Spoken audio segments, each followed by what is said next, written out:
Hello, everyone. Thank you for joining. So my name is Nigel. I'll talk a bit about myself and then what we're here today for. You may remember me from such CMC sessions as the literal one we did a year ago on this very topic. So so it's a bit of a part two going on here. But yeah, thank you all for joining. So what I'm going to do, I'm going to give some context because we've done a lot of learning in the past year, and we want to bring some of that learning and discussion to this room.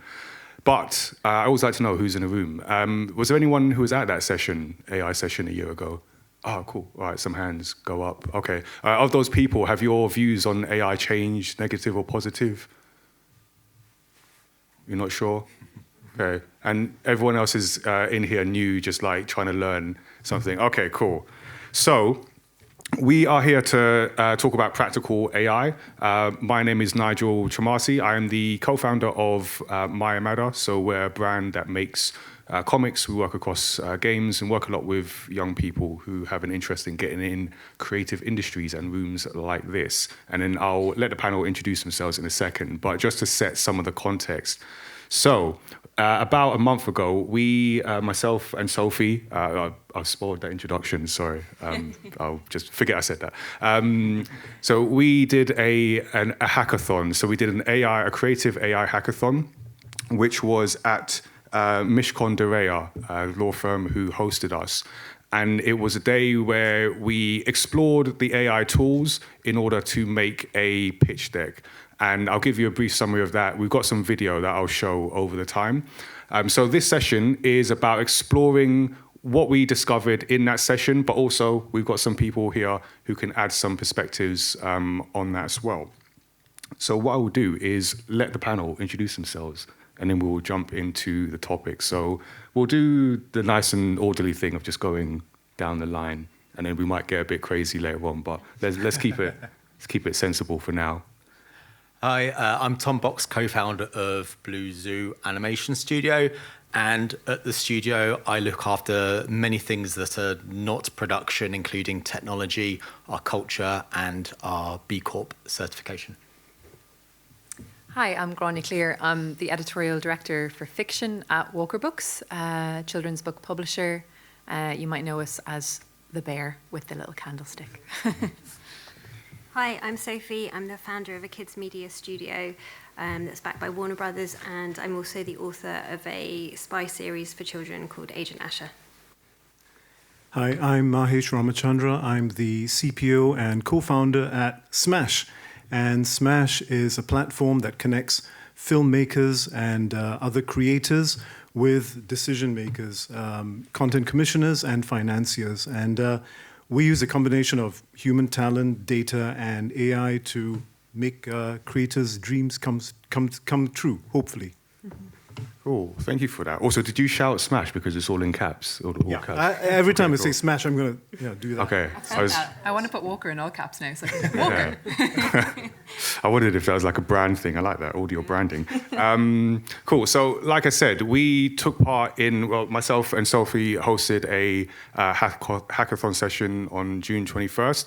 And I'm going to be showing some clips from there. So the idea was to bring people from different parts of the sort of kids' content spectrum, if that's a phrase. I've just coined that phrase.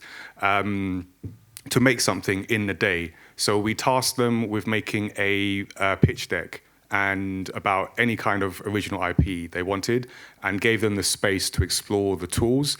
So we've got different videos at different points that we'll share. And I'll start with the first one because we didn't know who was coming.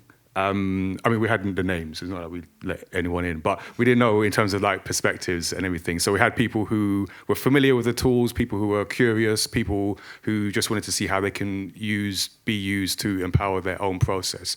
And I feel our goal was, and I'll ask you questions in a bit, was to use the tools to assist in that human creativity. And I feel much like we showed in the session last year, we want to talk about now is about how we can use these tools that are here in a way that assists the humans that are creating, that are using their imagination in these process. So I'll play the first video and then we'll get into the first bit of questions. We'll start at the beginning, Right. as Good Story does. Yes. And this is Quentin Tarantino. Then, you know. Right. So when you came in here, what was your sort of perception of AI, particularly its place, if you think there was one in the creative process? I think came into this with a very open mind as to how my experience with AI tools has been positive in the creative process. I think that the industry that I work in, which is children's publishing, and publishing in general, I think there's a lot of concern around it, obviously. But after exploring myself with some of the different tools, I think that it's a really beneficial tool. Obviously, there are a lot of questions around copyrights and other ethical concerns. But I think for the most part, I love the idea that it is something that can help, especially in a sort of creative, collaborative process. So, also, I edited that, so apologies for any, like, if there's any editors in the room. I don't know what I'm doing, just take that. Had to add that disclaimer. So, Sophie, so you were someone, like, as we were putting this together, I found that you're someone that is really into the tool. So that's why you had the idea initially to put this together. But like I said, people come from different perspectives. So what have you seen in your experience has been some of like the concerns in using the tools, and did you see any of that on the day? I think I think people are concerned about like the end of the world, and it translates really easily onto AI. I think creatives are concerned that their data, that their content has been used to train these models unfairly. Like, where's the remuneration? Is it the death of all original and good ideas? Is it a race to the bottom of like churn of rubbish content, all of that stuff? And is it going to take away from our individual unique creativity? Is it just going to get like worse? And I think we were really focused on the day on getting just people to just be really familiar with the tools, just know what it is, and then decide for yourself if you want to use it or not, or if you think it can be assistive to you or not. And so we were really keen on being like, don't care about what you're making, which is very hard for creative people to do. And there were some people who were like, this is awful. And I was like, doesn't matter. So I think that at the end of the day, people were much better at seeing how it can help them rather than like take from them, and less focused on the end of the world, which is a sort of separate problem, which will be discussed in Jaffet's session tomorrow. Yes, that's a good shout. We do have a session specifically on the ethical side of AI tomorrow at 12:30, I believe. So you can join that as well. So, Tom, you're someone who is, I feel, if I'm putting people on this spectrum that I've just made up, you're on the similar side as Sophie in terms of like openness, familiarity with the tools. Have you seen that concern from people? Yeah, I think, amongst our artists, there's a understandably huge concern around the use of AI in terms of job displacement in the studio. So we're trying to really, I guess, get people to understand what the tools can do, so their viewpoint can come from an educated perspective, and and hopefully people can make up their own minds in that respect. But we do have our own guidelines in the studio in terms of where we accept its use and where we kind of discourage its use. But we do try and give as much autonomy as we can in the studio on that sense. Okay. And then for because the other two were at the hackathon, so just to get everyone's sort of perspectives on the day, but you had different roles. So whichever wants to go first, can you explain like your role during the day and your feelings going into it before we started? I'll go. Yeah. So on the day, I was a kind of a mentor judge as such. I'm probably just a few weeks ahead of anybody else doing this stuff. But I think what was really quite kind of inspiring was the very quick transition from creatives and media executives being worried and anxious about actually using these tools to create something as powerful and as sensitive as a pitch document, to very quickly wrangling these tools to make a creative vision happen. Because at the end of the day, I think once you get over the initial hump, it's like, these are tools and I am in control. And by the end of the day, it was quite amazing how everybody was sort of bludgeoning the tools to get them to do what they wanted. And I think some of the output at the end of the day was quite remarkable. Using these AI tools to help express that idea within a very short period of time was quite powerful. And I think Gronia was one of the participants on that. It was. So my place on this panel is a slightly funny one in that I know the least about AI of anyone. Don't make that assumption. So I took part in the hackathon, I think, with an equal dose of curiosity and cynicism about the idea and the concept of AI. And at Walker, we don't use AI for anything at all. At least at this moment in time, that is the truth. But I'm so curious about it. And I think if you're, particularly when you're making children's content, books, for young people, and the audience for whom you are making a thing, if they are getting to grips with AI, and if this is very, very rapidly, not just the future, but our present, then we have to engage with them. We have to get to know a little bit more about it. So I went in with a very sort of open mind, but a bit cynical about how that might work within potentially my capacity, my professional capacity, but also just in my personal life.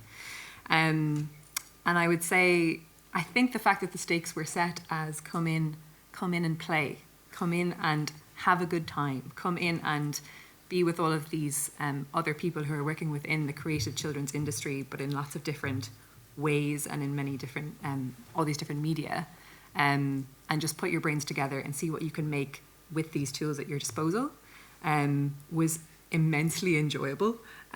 But also I felt, I don't know if empowered is the word, but I felt like what we were able to do in such an incredibly short time was the speed at which we were able to generate stuff was quite amazing. But I don't know that like anything, it was like having an extra person at the table who was able to kind of type very fast and was able to draw very fast and was able to do all of these things. But all of the ideas and the concepts were being generated by the four people around the table. And I think, I would say a lot of the time when yourself or another mentor would come around and kind of give us a prompt or give us a thought or an idea, it was often to remind us that there was a tool to do the thing that we were currently struggling with to do manually and trying to do as fast as we possibly could. And then like Mahesh or someone would come around and say, there's a tool for that, and we told you about that 2 hours ago. So I think it was a lot of just becoming familiar with what is possible, and then a little bit like you were saying about then making the decision of whether you want to use it or not is entirely up to you. So I had a very positive experience, and I think I came out the other side of it feeling much more comfortable with the concept of AI and not feeling quite as overwhelmed by what it is and what the possibilities are, and a familiarity with some of those tools, but also not feeling in any way like afraid of it in the way that I had before, I think. Okay. I think, Mahesh, you mentioned like a key word of control, and I feel like, you mentioned like also the pace at which you were able to create, and I feel overall the pace at which these tools are sort of coming into like our workflows and without full understanding is, does give a feeling of like a lack of control. I don't know if you've seen that in others as well. I don't know, maybe the audience has seen that, where it's like it's happening too fast almost. And I feel that day and hopefully through this session will help, sort of demystify some of it to give some idea and some control back into the process. I mean, one way of thinking about it, the tools that are out there now, are very raw. I would say they're very powerful. They're almost very foundational level technology to which, certain access has been given to the wider world. But it's like literally taking a V8 engine and strapping it onto a skateboard. Right, it's way too powerful for how we're actually using it, and I think that what's going to happen over the next, the next sort of cycle is much more sophisticated ways for ordinary users of whatever sort of like, industry or vertical to actually be able to use or harness that power that's there.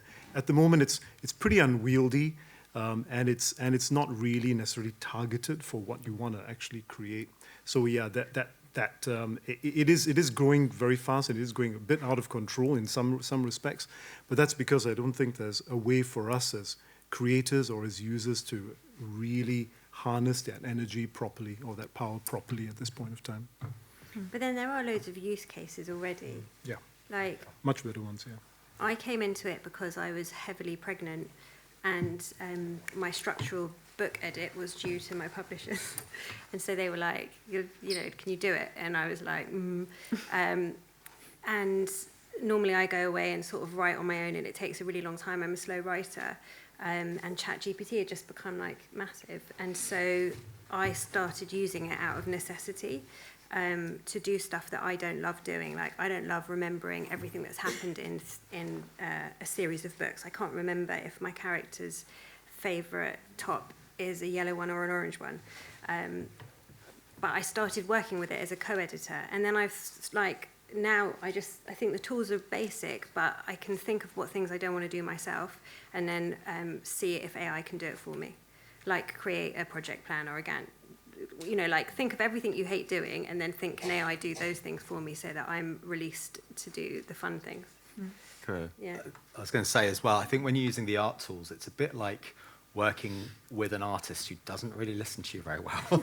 And that's not almost the most efficient way, but it has some uses. So in our studio, we've kind of like used it to try and convey thoughts and ideas to brief an artist, but not to replace the artist. So it's still all going through a human head rather than directly taking something that AI has generated and putting that into a production. Yeah, we're definitely pro-human heads on this panel, so that's good to know. I want to go into talking a bit about how the tools are being used sort of today, and we touched on that. Got another video for you. So like I said, we've got some clips from the hackathon. Do you know what? I was pretty, if not trepidatious, I was just aware that this is something that's slightly out of my comfort zone. So for me, it's about learning what this can do and just trying to get comfortable, understanding what the potential is really. Okay, Yeah. fair. And had you made much use of any of the AI tools yourself in your own process? Very little. I just dabbled a little bit, but one of those things that feels like you've got the bandwidth that you use up during the day for the day job, and it sort of takes additional bandwidth to get into this. It always feels like a nice to have, and today is my nice to have. So again, also it's really weird hearing your own voice back. That is, we've got 2 more videos to go. But, yeah, so that was an example of someone who hadn't made much use of the tools. And when we were putting this panel together and putting like the question together and talking, like Tom, I was struck by your use case, because you're like in it, like to use a technical phrase, and it is currently part of your process. So I'm curious to know why you took the leap, so to speak, to make it part of the process, and where in that creative process does it sit, the AI tools? So I think it's important to, as we kind of remind our artists, that we're a company that only exists because of technology. We're a 3D animation company. So we want to make sure that we're not remaining kind of technically complacent, as that's dangerous for any company to be complacent. So in that sense, we really want to kind of embrace it through our curiosity, but at the same time, make sure we do it in the most ethical way and legal way as well. So the way we've approached that really is using it in pre-production, like I said, so it's kind of any ideas are still going through someone's head, and it's using it to really kind of noodle ideas and explore and experiment. And then not using it to generate content in production, for example, kind of concept art, where we find that with a lot of our clients, kind of big broadcasters and streamers, they forbid it. And the reason for the forbidding it is because if you've used AI to come up with a character design, and then someone spots that character design in the show, and they say, oh, hang on, that looks like my character design, and they can prove that, and they find out it was used, generative AI was used to do that, and then they can prove their character design was in the training data, that suddenly opens you up to a very real legal battle, which no one wants. So I think for multiple reasons, from legally and ethically, we kind of do not use generative AI in production, but only in limited senses in terms of tooling, in terms of a much more not generating kind of imagery like an artist would do, but using it in either to quality control kind of scripts or images. So it's using it in a very strict, limited sense that doesn't open up to legal or ethical risk. I get that. I feel that early part of the process and the early part of the day, because when we set the brief, we introduced the tools and then we let people go. Actually, what was interesting is I noticed all the teams, the first thing they did was go get a whiteboard and marker. So I don't know what that says, but so like personally, like I said, so I write comics and we create content as part of our brand, and I found that brainstorming stage is quite useful because it's almost like it gets rid of the blank page. I don't know if there's any writers in the room, but that idea of like getting started and using these tools I've personally found a great way to get something started, but I wouldn't necessarily use it as the final output, obviously, even before you get to the legal consideration. But I think also it's continually educating yourself on it as well, because, for example, a lot of people now can spot ChatGPT text a mile off and go, oh, that looks like it's written by AI, and that means it looks ChatGPT-ish. But then if you use a tool like Claude, especially the latest version of Claude, it does amazing creative writing, which no one would ever kind of guess is AI written. So I think it's about continually kind of educating yourself in terms of what the tools can do, because I use it on a daily basis to help kind of run the company, to play around with different ideas and help write reports and stuff. So I couldn't live without it on a daily basis, because it helps me do a 15-hour day and a 10-hour day. Yeah, it's already got you, is what you're saying. So, and I'll open it out to the others. I'm curious about, particularly thinking about the early parts or anything that's relevant to you, but that brainstorming stage of the creative process. Have you found it useful for that, or are there any parts of that creative pipeline that you currently use any kind of tool for? I think it's really useful for brainstorming. It's all because it's like talking to someone, and if I use Claude as well, if Claude isn't getting it, I'm like, well, no, you're not getting it, and so that it helps me through articulating my prompts. So when I'm speaking to AI, I imagine that I'm speaking to someone that has zero context, and I need to give them the best instructions so that they can give me the best sort of response. So I'll say, this is your role. You're an amazing creative showrunner. You've made these sorts of shows. You're a script editor. You're this, you're that, you're the other. This is my idea. Give me your most critical feedback on it, or what do you think? And if it doesn't get my idea, then I have to keep articulating why it's not quite getting my idea. And even that conversation sort of helps me think. Or equally, sometimes I put ideas in and I'll say, come up with 20 log lines for this show, for this concept. And if it can do it well, I know that my characters are really well formed. And if it's producing rubbish, I know that actually probably the structure of the show, the underlying show, isn't very good. So it's just like talking to someone all the time for me. I immediate feedback. Yeah, and I think it has bad ideas. I don't trust it. But it helps push your mind outside of its normal zone. Yes. In coming up with things you might not have thought of, which some of them might be rubbish, but then some of them you think, oh, I've never thought of that. Exactly. And if you give it your own data, which is like it's however you feel about it, if it knows what you think is good, then it can sort of understand you a bit better and what you're looking for. So I think using my own content's helpful. Yeah. So, so at Smash, our goal is ultimately to help creators create better pitches better creative output so that it's easier for them to get matched and to get their projects greenlit.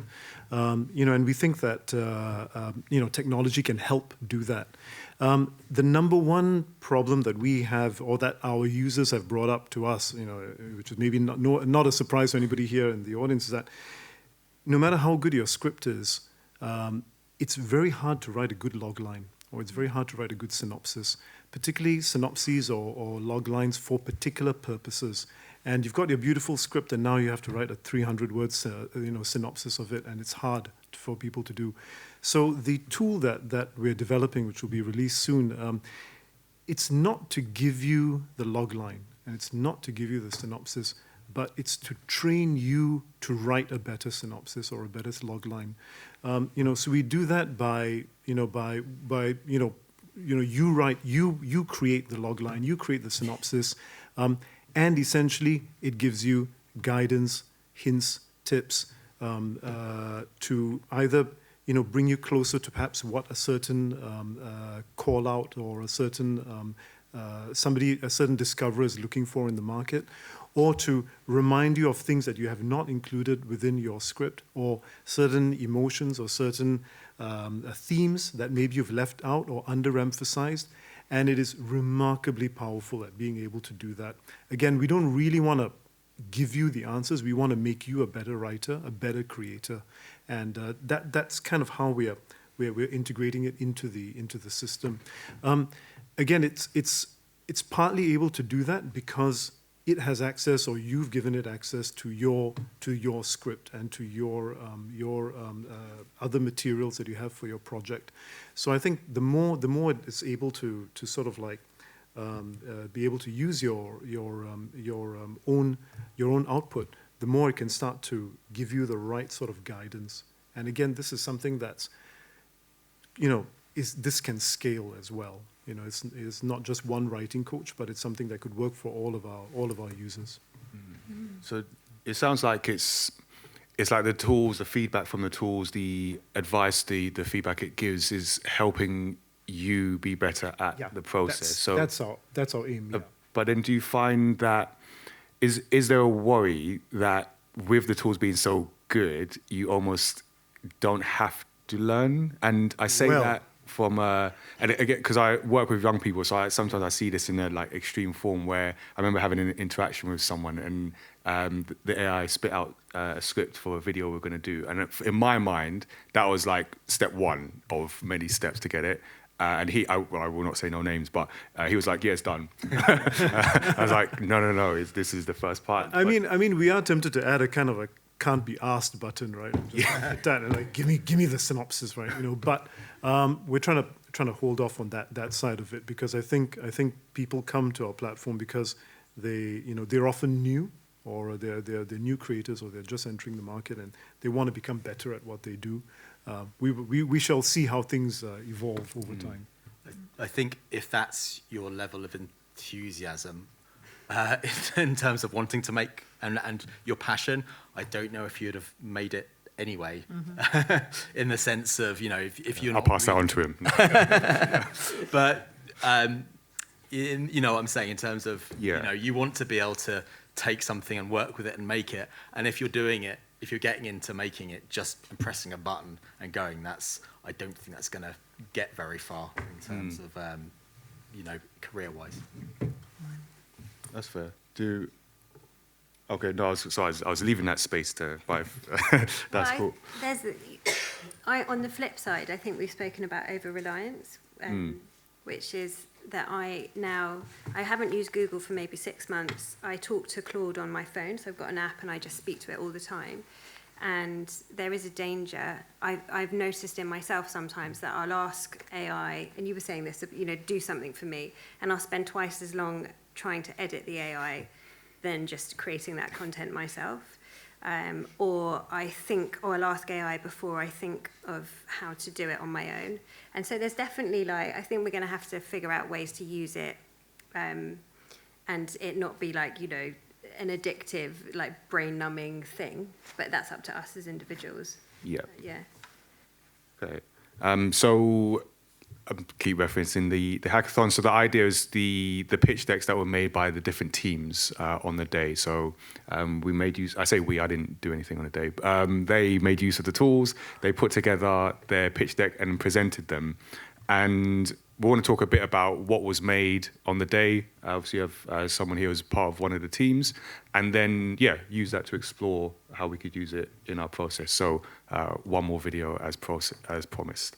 In terms of like today, what did you make today? Do you want to give us I guess it's a preview of a pitch, but just a quick summary of like what kind of IP you made? Yeah, well, you guys told us not to bring our best ideas. That's what we said, yeah. But so I think we took that as sort of freedom to do something completely outside of our wheelhouse. So I'm an audio producer and publisher. We have a children's book editor, a code writer, and an animator. And we said, why not make a game? So we're doing a role-playing game for kids. And I think that's been a really interesting thing to look into because there's a lot of, technical jargon or different parts of games, mechanics that we're not familiar with that we can ask AI about, and really get a sense of, who, what's the point of this? What would the market be? You can even ask AI about that. So, how can we make this more educational? Those kind of things that are giving us ideas that we're building on. So we're 4 people coming from completely different sectors and bits of experience doing something totally different for the first time, but we feel supported, I think, by the AI tools. So on hearing that, Grania, I'll put this to you. I mean, do you want to tell us what you made and how you found the process? Did you feel supported by the tools? I mean, give us an overview. Absolutely. So that was Katie. She was on my team. She's also in the front row. So the project we made, just as Katie said, it was something that was completely outside of our wheelhouse. It was a video game, and it was like an immersive RPG for the sweet spot, I suppose you would say, was for kind of 7, 8-year-olds. And the concept that we came up with just with our brains and with no AI was that we wanted to do a video game. We wanted it to be fairy tale related. And that we wanted it to be a game that brought you through the woods and that you would encounter various fairy tale characters like Little Red Riding Hood and Hansel and Gretel. And that over the course of this game, it was about items from different fairy tales that had ended up in the wrong place, and that you had to put them back into the right place and put all of these fairy tales that had become jumbled up amongst each other back in their correct stories, and the correct characters and the correct items into all of their individual stories. So we came up with this kind of very basic concept in kind of 10 to 15 minutes of brainstorming, and then but everything from that point onwards was sort of AI supported. So we used ChatGPT and we used Claude as kind of our creative thought partner when it came to all of the text, but also for ideas about gameplay and the different kind of games that would happen within that. So whether there was a puzzle game, whether there was an item to be found, whether there was a character that you had to extract some kind of piece of information from. And we asked it to constantly bear in mind the audience, bear in mind the type of game, bear in mind the vibe, and it would give us all of these different levels and all these different things that could happen. And obviously we scrapped a lot of it and we said, we don't want that, but we do like that. And actually, if you combine that with this, then you have a thing that we all like. So it was like another person at the table, I would say, very much. And then we originally used kind of Dolly or Mid for imagery generation, but then we decided that we wanted quite an anime Studio Ghibli kind of vibe, and we had an artist and illustrator, Alan, on our team, and he found Perchance, which is very much which is an AI generation site, but it draws particularly on manga and anime style illustration. So he did all of the prompting when it came to the imagery, when we were all kind of feeding in on the kind of thing that we wanted. And it was this kind of jumble of different fairy tales and a particular style. But he did all of the prompting based on his own understanding of what needs to be within an image and what needs to be communicated and what is going to be playful and what is going to look good. And so, again, it was a case of bringing his own skill to that particular tool. We did come up against within that. I think the phrase that Alan said to me was that it was easier to get a different coloured pig, as in the 3 little pigs, than it was to get a different coloured person. And like you definitely came up against biases within that and bias within that. That was really, really immediately visible because it was imagery that we were dealing with. So that was interesting. It was something very immediate. And then we used Udio to generate the actual, not just the theme music, but the actual gameplay music as well. And I did that element of it, and I sort of just gave it a series of prompts about the sort of atmosphere, the sort of vibe, the feeling that I wanted. And I think it took like 20 minutes to create like 3 minutes of audio, which was very atmospheric, really, really summoned the feeling of what we wanted, and to be able to overlay that onto the pitch deck immediately put you into the atmosphere of the game. We did slightly do it the wrong way in that we put it through the entire presentation, and it was really loud and we couldn't turn the volume down. So we had to then remove the audio track, but that was human error, my human error, rather than AI error. And yeah, and then we pulled everything together within Canva and created a pitch deck. And I think we came up with the entire game concept, all of the characters, all of our lead characters, and this kind of editable and changeable lead character depending on who the player was. Everything was generated within kind of like 4 or 5 hours, and we created this entire pitch deck. And it felt like a very solid and kind of comprehensive idea by the end of that. And we had such a visual mood board, and we had characters, and we had gameplay, and we had, like, by the end we were like, should we make this game? Like, is this a thing now? And we all wanted to play the game, and it was just it was interesting to see how quickly and how easily that came together. But it was very much a combination of those 4 particular brains on that particular day, but supported by AI. Yeah. Okay. So it sounds like you had a good team of people bringing that I had a expertise. great team. Big shout out to Mina as well, who was on our team, who was a student in creative computing, and was such a legend. She came in and she was like, I'm not sure. I know she's here. I see her. Yeah. No, this is your moment. And her Do we have a spotlight? And her specialty that she was bringing was programming, but also like so much else to the table as well. And I think it was 4 very different brains together plus AI was a winning combination. I think. It was a really beautiful pitch, but the thing I was really taken by was your music was stunning. Do you remember I came over and I was like, wow. And you told me, I hope you don't mind me sharing, that you're musical. Yeah, that's fine. And it made me think, I don't think I could have, I think it would have taken me a lot longer if I ever would have got there to prompt to get that sort of musical like landscape that you created. And it made me think, I think it's because you're so musical that you were able to do that so quickly. And it was an example to me of, but I don't know if you make music do you make music in your spare time? No, I don't compose music. Yeah. No, not by any means. So it was a really lovely example of sort of somebody like, if maybe you're a writer or maybe you're a composer or an artist, but you might have more ideas, and AI can help sort of round out your vision. Yeah, absolutely. And to be musical and to be a composer are 2 such incredibly wildly different things. But so it was a way for me to be able to play with a thing that I'm really interested in without having necessarily the skill to compose a thing. So I think that also makes it gives you such access as well that you don't ordinarily have. Yeah. They're being sued now, though. Are they really? Yeah. Oh no. We'll edit that out. Mahesh, so kind of like me, I was floating about the day. You got to float around and dig into the teams. Were there any discoveries that you came across that surprised you, or even like challenged your thinking about the tools?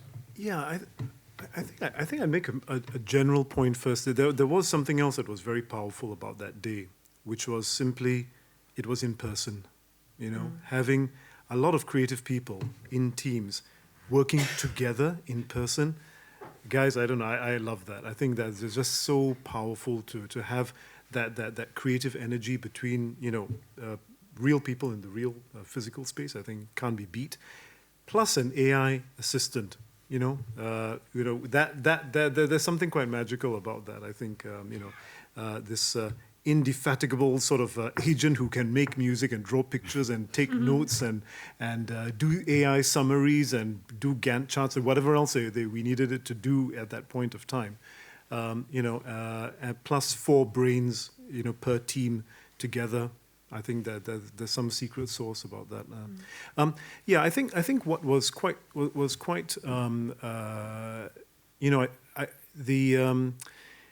the ability for which I think all of the teams ended up doing in some way or other, which was quickly realizing that using the recording features of Otter.ai or something similar to be able to just record whatever everybody's saying, and then produce a summary or to produce highlights or to produce, I'd never seen it used in such a kind of a robust fashion before. Just let the damn thing record, and then like the summary that comes out, or you tease out information out of it, is really quite good, quite powerful to be able to do that. So that was a certainly a learning, and I think everybody had about 10 different tools open by the end of it. Yeah. 20. Some people had like one tool talking to the other, like one tool making a prompt to go into the other. Yeah, that blew my mind. I never thought of that before. There was one thing that another team did that I thought was so clever, and that was because when they got up to present their pitch deck, which we all had to do, we slightly got up and like winged it a little bit.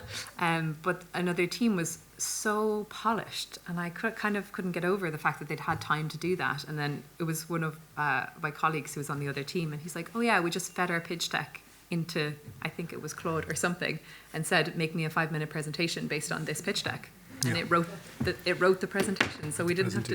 Yeah. And it didn't even occur to me to do that. And when I think about the number and the quantity of presentations that someone as an editor in a publishing house constantly have to do, and we're constantly tailoring it to different audiences and different people, and trying to come up with something fresh and something new for the 5th time you've presented it.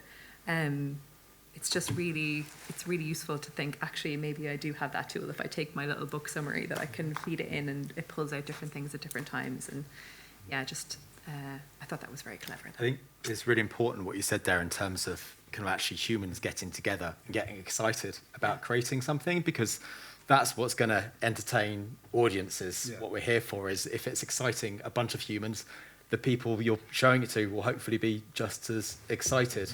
And that's, I think, something that really needs to be cherished. And I guess with my optimistic hat on, I hope that really maps out where things are going in the future, where, as a studio, I'd really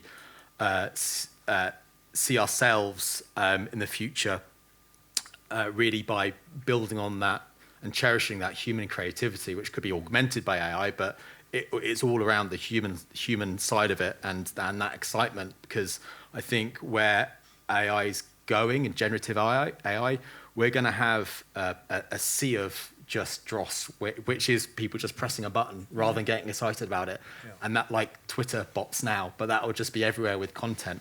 So I like to see that the people who are really kind of cherishing that human artistry will be a beacon of good quality content in that sea. And that's something that I want our studio to do. If others don't, then that's for them. But for us, I see that's what is going to separate you in the future, when we're absolutely saturated and we're drowning in content. Yeah, I feel that. So as we talk about the future, so when we did the pitch decks, we were left with some like learning. So we want to try and see if we can pull some of those out for our last time. And the last time I'm going to hear myself on this video. Let's cue the next clip. So following on from today, is there anything, either specific tools or processes, that you think you will take away and implement in your day-to-day? Yeah, for sure. There are some things that we had thought would be quite nice to have from an audio perspective, that that we can record with our team of creatives that we can work with for many years. And one of the things that would have held us back financially is the idea of them being able to, not having the skills in-house to create images for the covers, and thinking, actually, we won't bother doing that whole project because this is going to be a barrier to entry, because it's just so expensive to do that. So this will actually open up the ability for us to use our in-house resources with our team to create audio, and then suddenly actually we've got something that looks legit as an audio product that we can then make available to the trade and to libraries, which we wouldn't have done otherwise. So it's opened up a new opportunity for us without compromising the team that we work with. So what I took from that is that idea of, like she said, opening up avenues that they might not have considered or might not have been able to do through use of the AI tools. And I know I go back to the beginning conversation with Sophie, just the way that you were able to have that those avenues opened up in terms of brainstorming, in terms of writing your story. I mean, do you feel like there's framework might be too formal a word, but some kind of framework to make use of the tools in that creative process? Like, how do you see that going forward from what we learned from the hackathon? Or so do you see there being a place for a framework that could develop in terms of using the tools?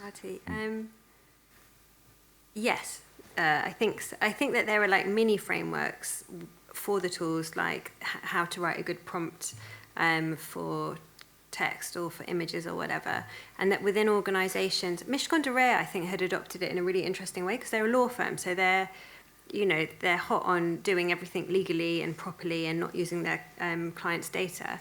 But they had sort of encouraged their staff to use ChatGPT for whatever they wanted, just conversationally, and kept it within a closed sort of system that never left Mishcons. And I think that if people want to incorporate it in their organisations, having a loose framework, having sort of ethical guidelines and values about what you do and don't do, might free people up to see how can this tool be useful to me individually, not to replace me, but just to make my job easier or faster. So I think that frameworks will become more important, so that, because it does feel like you don't know if you should be doing it, if you can do it, how it's going to be helpful, and so I think that a framework would be really helpful for all of us. Yeah. Do you feel the same, Tom? Yeah, I was going to say one of the things that we've been encouraging our studio is to use it for our younger artists as well, in the sense of, everyone has imposter syndrome. And I feel like from a career development point of view, been encouraging them to kind of really, when they feel like they've asked too many questions or they're worried about asking something that they feel like they should know, to ask ChatGPT or Claude, because then that, it really helps chip away at that imposter syndrome, and also that, I do fear for them in terms of that job displacement. So I'd rather they experimented with tools and see how they can use it, rather than not at all, and then having a problem in the future if they've not using the tools at all in terms of where those careers might go in the future. So I think there's multiple reasons for exploring and using the tools to try and help them do their job better. Okay. Yeah, actually, I might use that one for some of the young people that we work with. And Mahesh and Grania, I guess the question for you in terms of like takeaways from, because you had different perspectives, you were like in it in your teams, and you were able to observe. Yeah. For both of you, are there any takeaways that you feel you can implement into your processes, or maybe for you, Mahesh, the processes that you might advise for other creators? Yeah, I think it's ultimately, whether you're working as a creator on your own, maybe a writer, or if you're in a company, I think it's just about making, firstly, best use of the human resources, right? Of the human talent, having the most interesting, challenging, creative work, that we do. Being able to do more of it, being able to do it in different ways and in better ways, and being able to like use these tools and really being able to harness these tools to save us time, to give us options, to push us sometimes, to train us sometimes, and I think that and also to help do organizational stuff as well. I think that's really important. And as we, as creatives, as media executives, we become more and more familiar with these tools, and as the tools get more sophisticated, that's really the power, because it's going to enhance our creativity. It's going to enhance our output, and it'll be it's going to be particularly for the creative industry. It's going to be I think a very potent tool in our bag. So I think that's how I see it. It's about that productivity, and it's about scaling and being able to do more while humans do better. So I think from my perspective, we're sort of having the conversations now based off all of my takeaways from the hackathon day. But so far, what I've been using mostly is Claude, because as you say, it's just very good at writing. So I've been using it as a thought partner, basically, and in terms of particularly when it comes to copywriting. And I think that that's something that we might start doing a little bit more. Just that whenever we write a big bunch of copy for a blurb, and we also want to write it for an advanced information sheet for something else, or we want to use it for a sales conference pitch to help us to potentially see new things within the same type of content. I think it's useful for that. I was writing a blurb just the other day, and I was getting stuck on that last sentence, and I wanted a pun, a particularly like animal-based pun. And so I put it into Claude and I said, please give me a mouse-based pun for this final line. And it gave me 7 that were terrible, and then it gave me 1 that was okay. But it was, my response to the terrible things was also really helpful, because I was like, I don't like it because, and obviously that's a really useful thing that AI can do as well. And then I asked it to rewrite it completely a few different times, and it just made me think slightly differently about how I could potentially approach that as a sales tool on the back of a book and appealing to that age group. And I would also say that particularly for editors, there's a vast quantity of reading that has to be done all of the time, whether it's books that we're working on or manuscripts that are coming in to consider. And I think using AI to potentially read those aloud could be really useful, and it's something that I've been interrogating and investigating, and it's something I know that Sophie does whenever you're editing. And I find my eyes just start to go scareways, as my mother would say, after a certain amount of pages, and especially when your emails and your screens and your everything for kind of 8 or 9 hours a day, and then if you're trying to read stuff at night as well.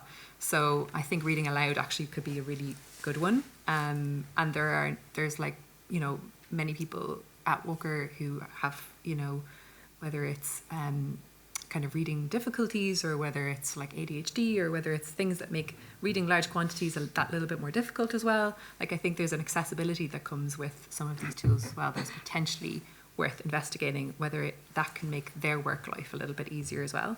So I've been talking to some of them about that as well. Okay. So yeah, just a couple of different tools at the moment, but I think as well in terms of whether it's market research or whether it's that kind of thing as well, it might be useful. So we're still very much at the exploratory stage, but also thinking very deeply about the ethics of the whole thing, and being super careful around that, because we are entirely founded on the basis of, just as you are, bringing artists and helping artists and supporting artists, and the content that is being, content is not a great word for books, I think, but something that is being produced by an artist from their brain. So I think being careful to not in any way contaminate that or dilute that by using AI as well. Right. I got a quote from Pablo Picasso, which is relevant, which he said that computers are useless because all they do is give you answers, which I think is very relevant for the creative process, because it's all about the journey of how you get there is what makes something great, not, like we say, just pressing a button and getting an answer. That doesn't make great content. Yeah. Okay. The other thing about, I think, creative people is that we have a reason to do what we're doing. Like all creatives I know, they have a why. Like, why am I writing this book, or why do I want to make this show? And that is the driving force of a lot of people's creativity. It's the driving force of my creativity. And as far as I'm aware so far, like AI doesn't have a why. It doesn't wake up and say, I'm just desperate to write this story for these reasons. And I think that if we go deeply into our whys, then AI can assist us, but it doesn't have its own why. Yeah. No, that's cool. I'm definitely going to take that Picasso line. I've never heard that, and that is now going to be my thing. So I want to leave some time for questions. We've got a bit of time before the end. And just to say, well, if anyone has any burning questions, feel free to raise your hands. I don't know if we're doing like a mic thing, but then also for takeaways from the session. I know, Sophie, you've put together something that people can download with the QR code. So I'll leave that up there as we take some questions. We'll go. Oh, all right. We'll start up here if you've got what you're ready. Okay, we'll come back down. More an observation than a question. My name's Eddie. I lived in the intersection of Hollywood and publishing for over 20 years. Miss Claire, I've met with the Walker team for over 20 years at Bologna. You know, this panel is about practical AI. And I was very worried because I didn't hear the word closed systems until Sophie brought it up at the very end, talking about the law firm trying to do everything above board. The difference between open AI and closed AI systems, are about protective measures, right? If you're concerned about infringing on other people's copyrights, you don't use open AI, you use closed AI. So Mr. Box, you said you don't use AI at your studio for these kinds of concerns. But I'm curious, are you using closed AI systems as you're generating assets for your shows? And for Ms. Clear, there's so many use cases for AI doing back office stuff, from your Bologna rights guide to your royalty statements to your contract work, that could be expedited so much more efficaciously if you're using these closed systems. You don't have to worry about treading on artists' toes or impinging upon creativity or any of that. This is a practical AI usage. Why are we not using it now? Like I said, we're not using any generative AI in production, only to influence what goes into someone's head. And they are using kind of tools like open AI. I wish there was more closed AI systems. There's not many that are using kind of ethical data sets. I hope that changes. I think there has to be legal change to force companies to that, because I've tried my hardest to find data sets, open source data sets that use ethical sources. They don't really exist at the moment, and if they do, please let me know. But I think there are some that aren't open access yet, but I'm itching to use those. So yeah, we're trying to be as ethical about it as we can, whilst also moving forward, and that's not a very easy thing to do. I would say, to be frank, that a lot of the systems that you're describing that could be using AI, because they're not my area, I haven't been part of those conversations, but I know that those conversations are taking place of like, how could we make things more efficient? How can we be using this for systems, for schedules, for processing various things? But also there are people there who do those jobs. So that is something to be careful of and to be mindful of. And Walker has always been known for really looking after the people who work there as well. So I think it's kind of something that no one is sort of like bullishly leading that as a conversation point, but it is something that everyone's like aware of how could we potentially be using this to support and to help and to streamline, but not in any way to feel like anyone has. It's still in the early stages of the conversation, to be honest with you. Got one more question. I think we've got at least time for one more. Thanks for that. It was great. I just wondered, are there any other tools that you haven't mentioned that you would really strongly recommend? And also, there's so many tools that do so many things, and they seem like they're coming out all the time. Are there places that you'd recommend to look or go just to find out what great new tools are, and that maybe gives us some insight in what they're doing, and that are good ethically, and just places to find good tools, basically? Perplexity is a really good AI for if you want an actual fact. It gives it sources. So if you're doing market research, or if you want to make sure that your AI is not hallucinating, Perplexity AI. Runway, I think it's called Runway ML, but I'll find you after, is an excellent newsletter where I get all of my AI gossip on a daily basis. Do you subscribe to Runway? Yeah. That's my... for now. There's also Critter, which is mind-blowing in terms of being able to capture your screen and translate what you're drawing in real time into images, which can be very good for ideation kind of processes. Came across this tool for non-fiction research. It's a paid tool called toothcomb.ai, and it's really intended for like documentary filmmakers or non-fiction filmmakers. So if you want to like do all of your desk research in a much shorter period of time while giving your researchers much more meaty things to work on, this is a huge time-saving thing. Toothcomb.ai.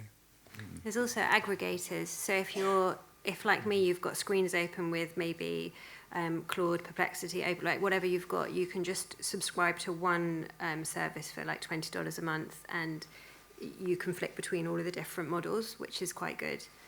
Hugging Face, also you can download a model locally on your laptop, so you don't need to run it on the internet. So if you're out of Wi-Fi, you can still use it.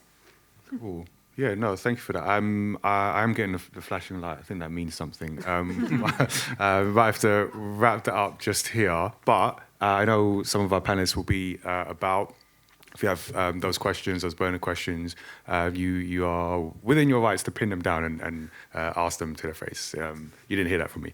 But thank you all for listening. Thank you to our panel for sharing that insight and perspective from the hackathon and your own processes.